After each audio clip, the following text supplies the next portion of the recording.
Hello and welcome. Today we've got Brother Thomas, the founder of the People's Court in Southern Africa. And today we are going to be discussing the revolution in Africa. Now, just before we begin, you can subscribe to our Telegram channels and to nicholasveniamin.com for my free email updates. And if you're watching this for the first time on YouTube, I will leave the link below in the description for the full interview, unless, of course, myself and Brother Thomas can choose our words wisely due to the insane censorship that's happening right now. Brother Thomas, thank you for joining me. How are you and what have you been up to? I was just starting a peaceful revolution. Everything's quite peaceful here in Southern Africa. Of course, we're facing the same challenges that other countries are facing, but our story is a little bit different. So I would like to share that with you along the way. Thank you so much for sharing that with us. If I can just sit back and listen to you, and you can give us a short presentation about everything that's been going on, and then while I'm doing that, I'll be taking notes down, and we can go with some questions and answers after that. How does that sound? Great, thank you. Excellent. So, history repeats itself. Our story is quite similar in terms of legislation that was passed, the act over the last 100 years. But in the 1950s, the people started rejecting the oppressive apartheid regime that was prevalent in those times. And then in 1955, the people made their declaration, their manifesto, which was called the Freedom Charter, the 1955 Freedom Charter. And there was a 10-point plan, and the vision of that document was the people shall govern. Then we had in the 1980s, we had over 400 non-political coalitions that got together under the banner of the United Democratic Front. And this was basically the agency that brought about the change in South Africa leading up to 1994-95. And the vision of the Freedom Charter was then laid out. This was the rollout plan for the People's Government, which was called the Reconstruction and Development Program Policy Framework. And both of these documents stated people shall govern. The RDP mandated developing the common law and the customary law, community courts, scrapping the divided bar, for the people to establish oversight committees to oversee the changes that were meant to take place within institutions such as our Reserve Bank, our National Treasury, and so forth. Unfortunately, there was a cabal within the UDF that sold us down the river. And Ronnie Casrels, our ex-intelligence minister, he wrote a book called Armed and Dangerous. He described how the Oppenheimers and others were in secret meetings where they basically told the ANC, look, you can have your black government, but corporations here are going to continue trading as they are. It's going to be business as usual for the globalists. So instead of a lawful republic since 1995, a corporation was registered, namely Republic of South Africa Incorporated, registered with the U.S. Securities and Exchange Commission. And in 1995, there was an agreement made between the U.S. Securities and Exchange and our Financial Services Board. And so the managers of this corporate public, if you want to call it, while a corporation fronting as a lawful government, was administrated by the banks. First National Bank is actually the manager, the key manager for Republic of South Africa, and the governing law is New York. So all these corporations have been consolidated and registered in Delaware, which a lot of people are aware of. And same happened to America. United States of America is also a corporation. In fact, these are corporate services providers, and they have 19 enumerated services that they're supposed to provide us. But instead, they use this as a process to bankrupt all the nations under reorganization bankruptcy, which comes all the way back from 1933 with the Bretton Woods Agreement, when 16 nations went bankrupt. Since then, we've been operating under what's called revolving bankruptcy laws. And this has now all been reorganized into the United Nations. So it shouldn't be called the United Nations, it should be the United Corporation. Because since the United Nations was established, the key shareholders are the usual suspects, the Rothschilds, Cooney Lukes, Chase Manhattans, and so forth. And now, and in this manner, in this reorganization, this is how they also been able to roll out these vaccine protocols and so forth. So it's all very much part and parcel of the problem that we face. Einstein said that we can't use the same methods to try and solve the problem that we are faced with. That's basically insanity. So the corporate system, they are not courts. What we think of as courts are not courts at all.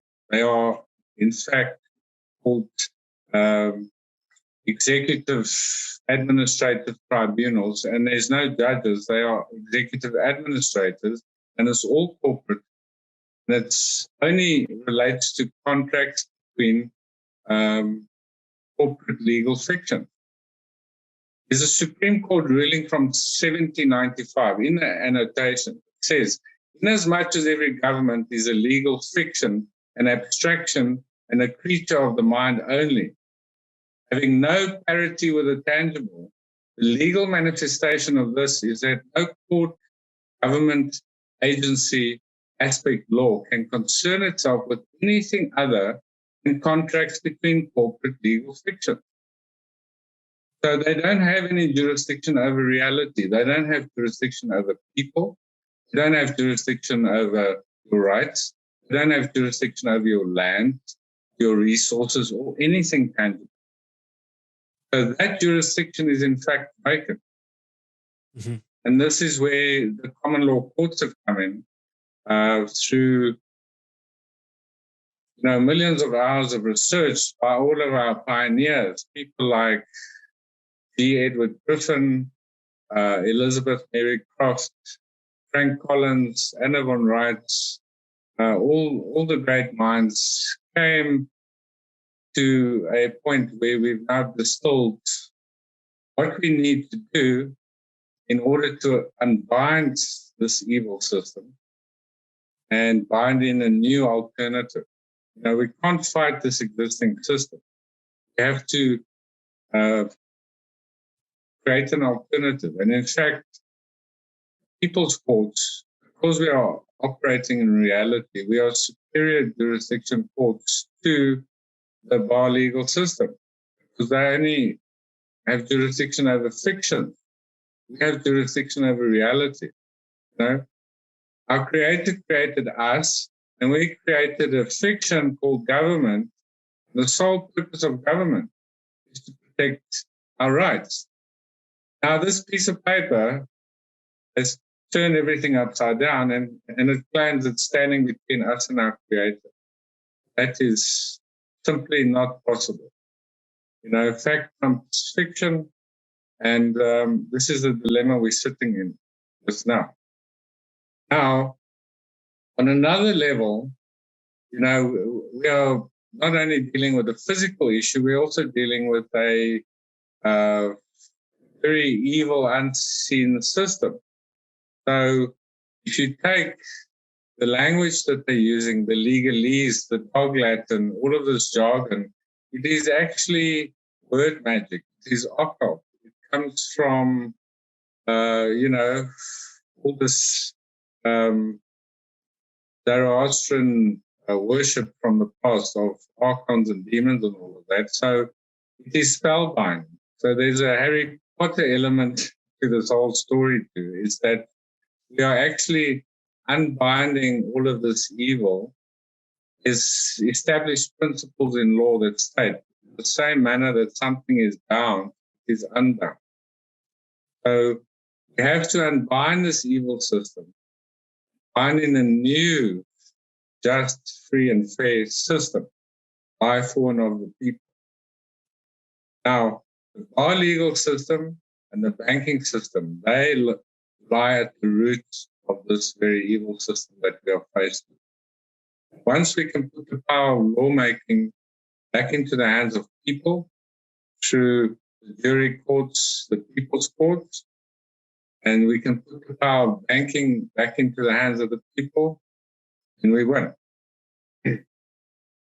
So we are going further than establishing our courts. We are holding a referendum, the South African People's National Referendum.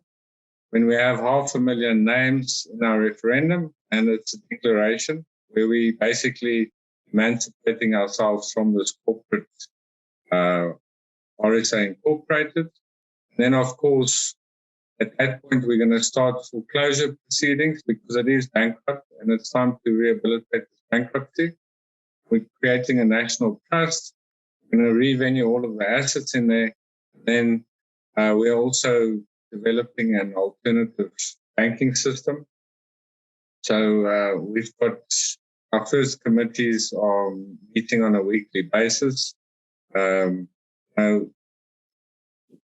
going to tackle all aspects of society. So education, we need to start deciding what alternative models of education are we going to use.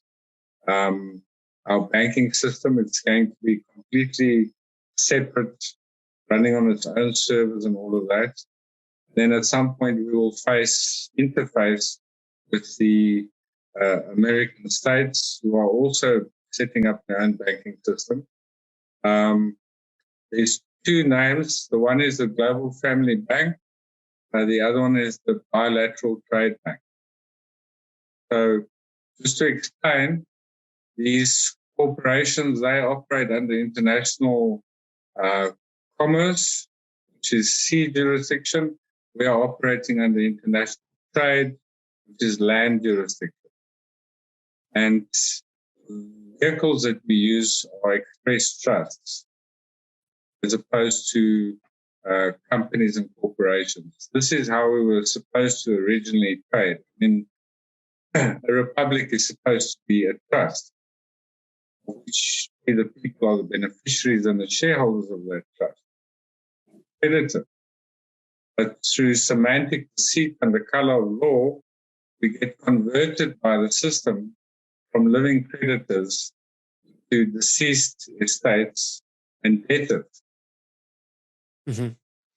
And then we are also getting forced to pay our debts in a method that doesn't discharge, because there's different kinds of money.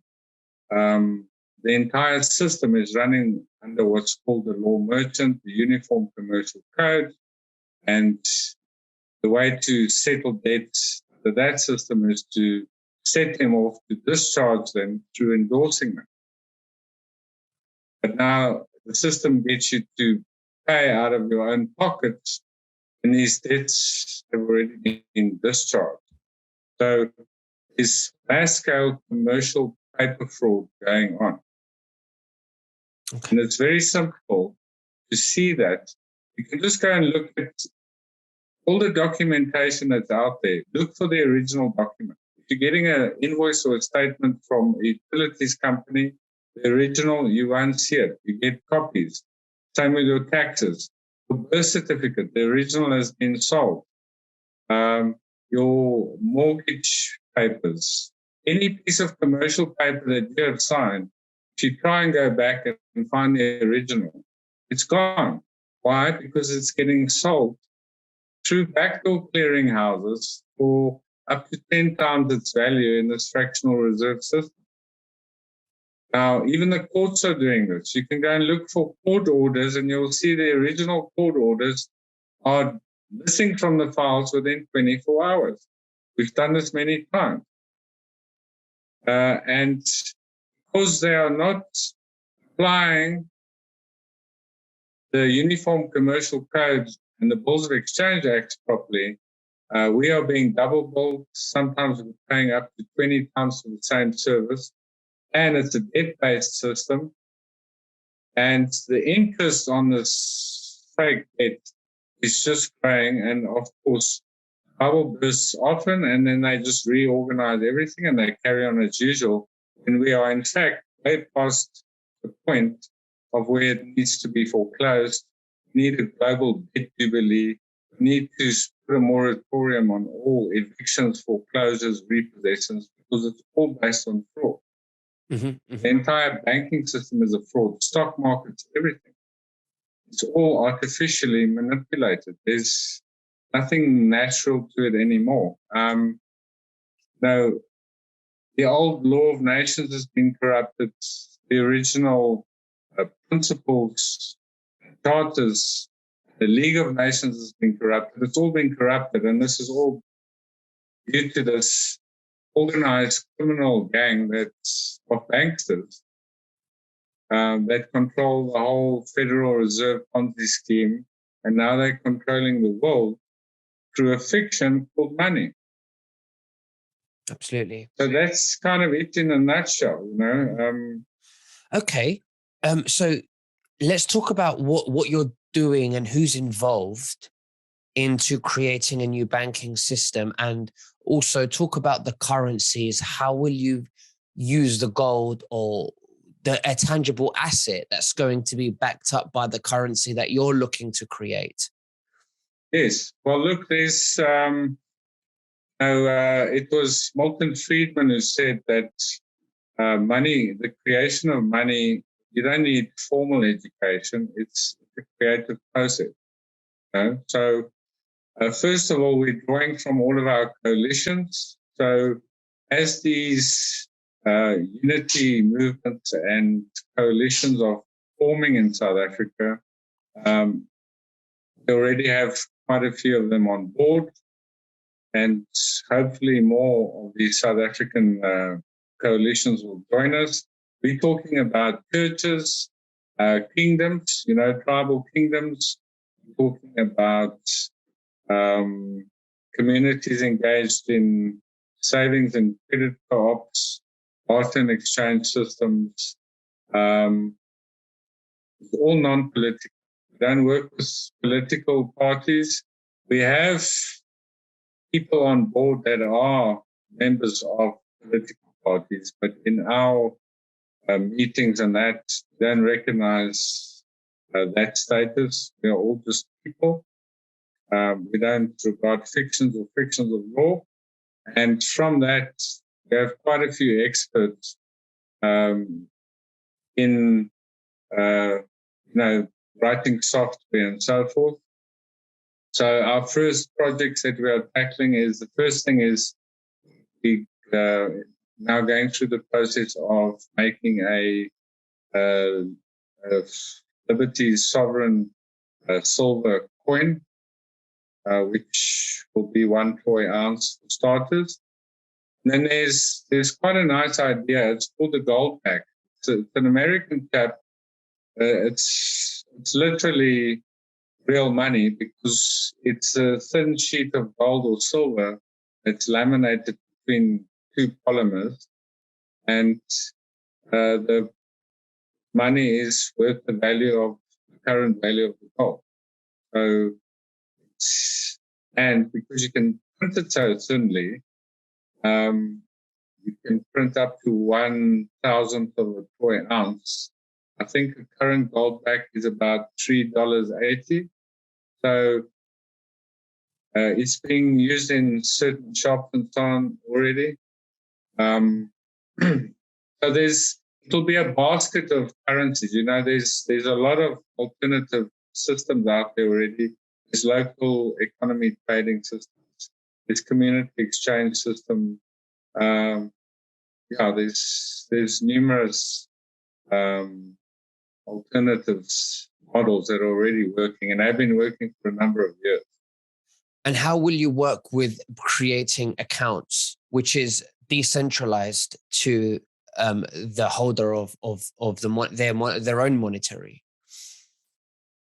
Yes, we'll have our own system. We'll have our own exchange. We will record the monies, everything that we're trading. So, for example, if you're going to be trading in a silverback, you'll be able to go online and see the certificates, see what quality of silver you have there, what it's worth, and so forth, so that it's all open and transparent.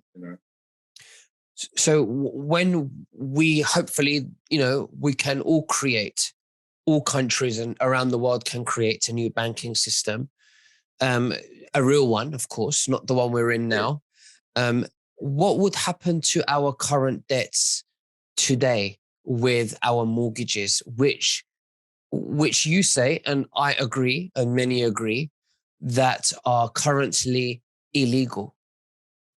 Would they be just written off?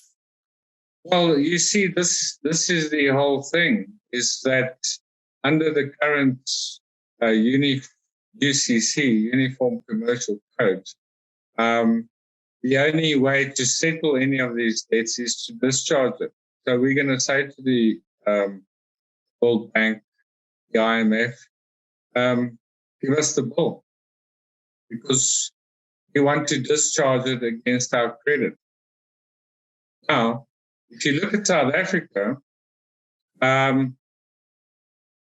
so just to give you an idea, the whole, why we say the Federal Reserve System is a Ponzi scheme, what they colluded to do was, for us, they created a fake, they basically artificially created the depression.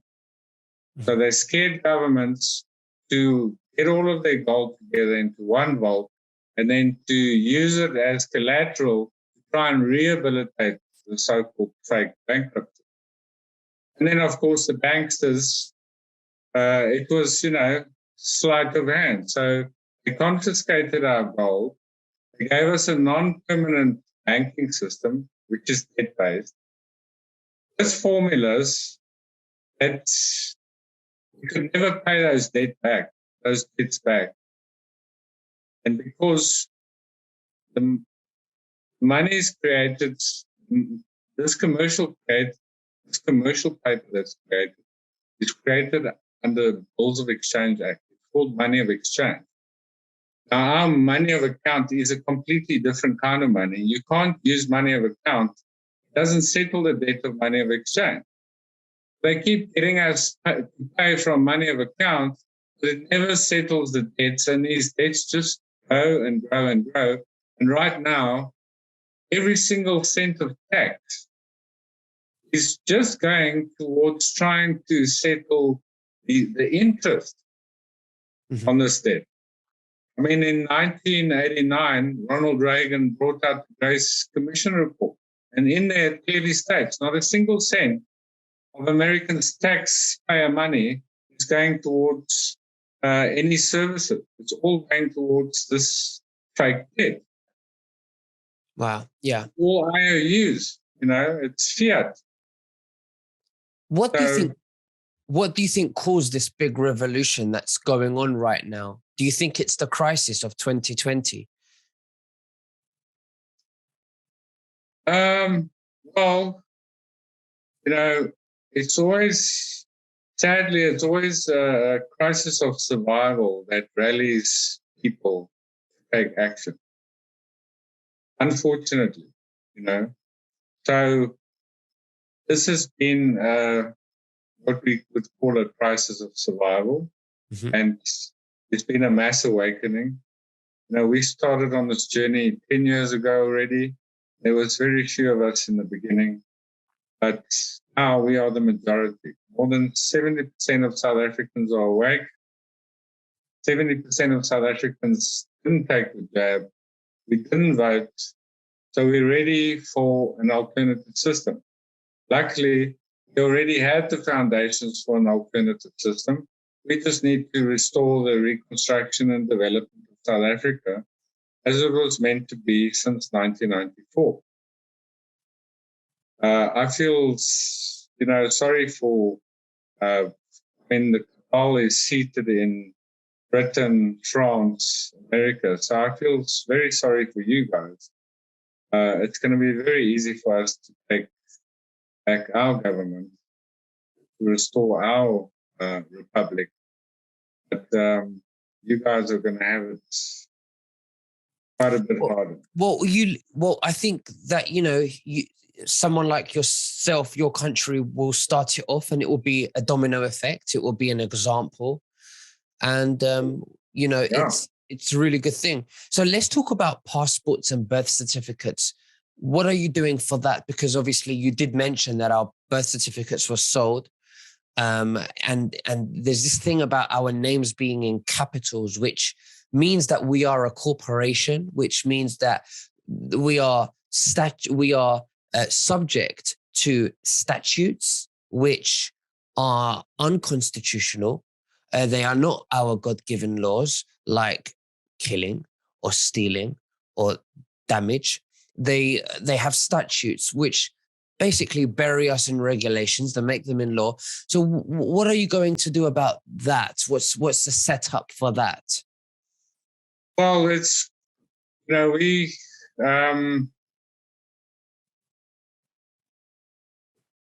4 times before, we have put our constitutional court justices themselves on trial, on Constitutional Hill. We notified the protectors of the Hill that we're not protesting, we're not marching or anything. We are holding a lawful common law hearing, and we're putting them on trial for protecting the corporations to exploit the people, which is completely contrary to the whole intention of the Constitution. And we did 4 dry runs successfully. On the 4th one, they told us that we need to come with our justices. So we are now putting together the Southern Africa Tribunal for Natural Justice. These will be made up of wise elders from our traditional kingdoms and be representative of our nations that we have here. So we're basically going to put our constitutional court justices on trial for the last time, and they are going to stamp all of our orders, which will put the police and the military under our power, power of the people's courts, our oversight committees to start initiating the change. Our oversight committee. We already had this. It's there. We just need to activate it.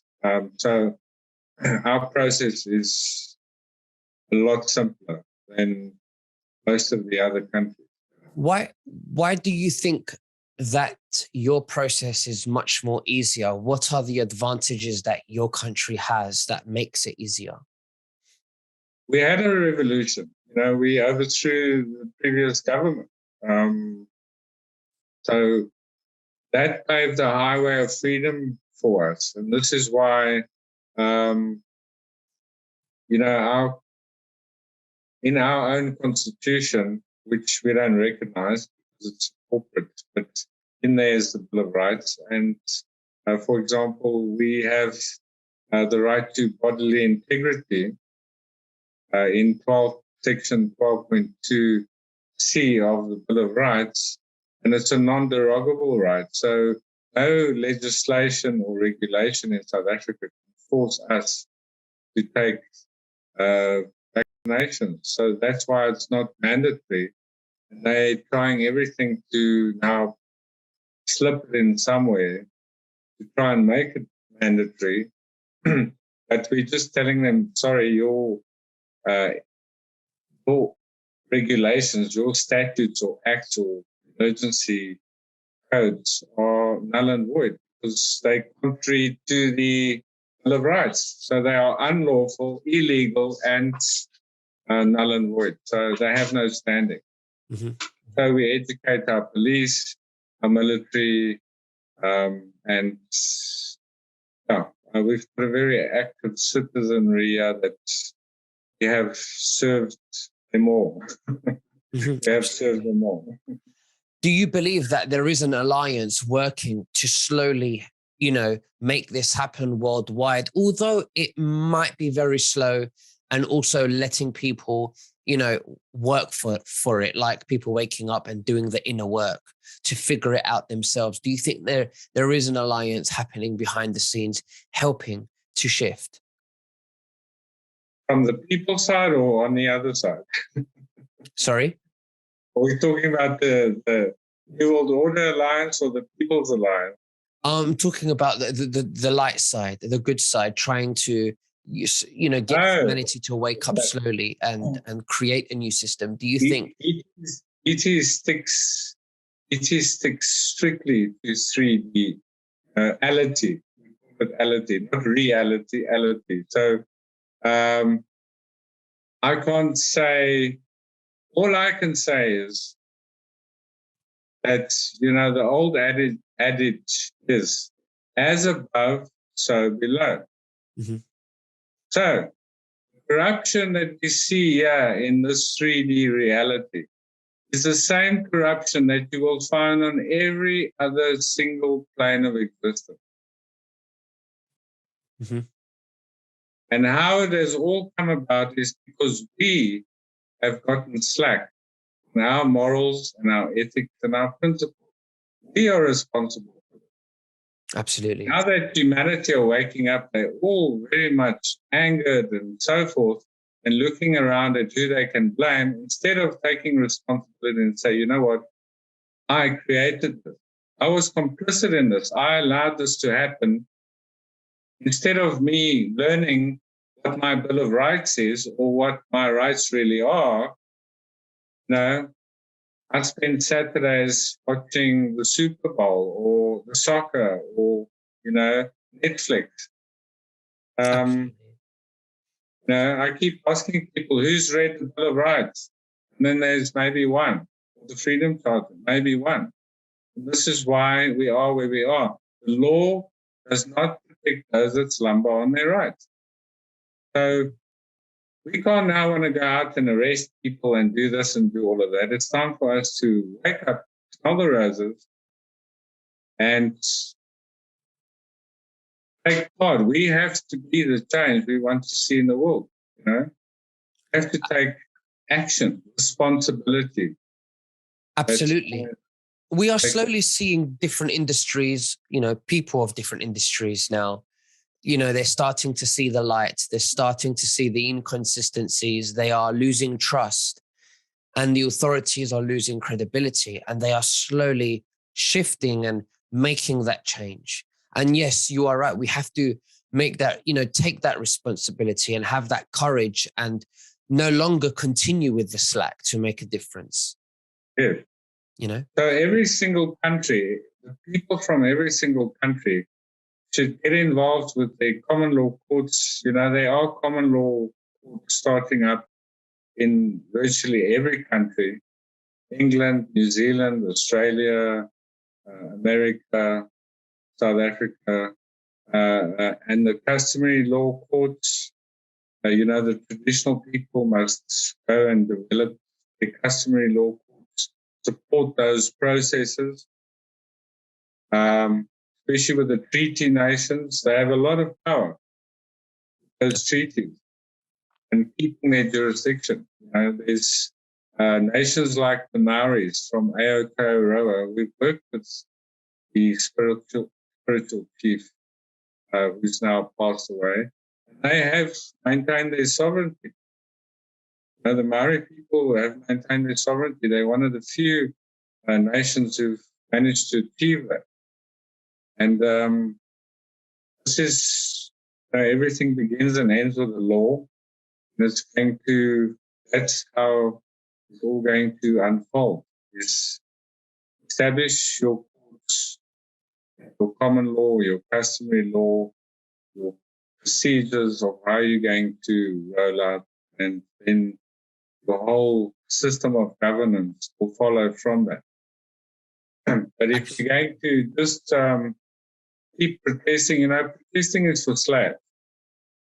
These freedom convoys, yes, it's great, but it doesn't take care of the paperwork. Absolutely, yeah. You're saying that we have to get involved with the actual laws themselves and reclaim back that power. Absolutely. Well, Brother Thomas, it's been an absolute honor to have you. Thank you so much for sharing that with what's happening in Africa. And hopefully we could, use that as an example for every other nation to follow. Is there anything else that you'd like to say to the viewers before we finish? Well, as our Freedom Charter said and our RDP said, people shall govern and we shall govern. Okay. So, if you want to govern, then you need to take action. To manifest something, desire needs to be coupled with action. And the first action is the words, the documents, the writing, the law. And from there, everything else will flow. So we'd like to, all the people in the world, each country will have to reclaim their republic back. And yes, hopefully we can help and assist each other along the way. Thank you for a wonderful show. Thank you very much. And I wish you all the best. And it'll be nice to keep updated with the progress. And thank you. And God bless you. We'll speak very soon. Bye-bye. Thank you. Bye.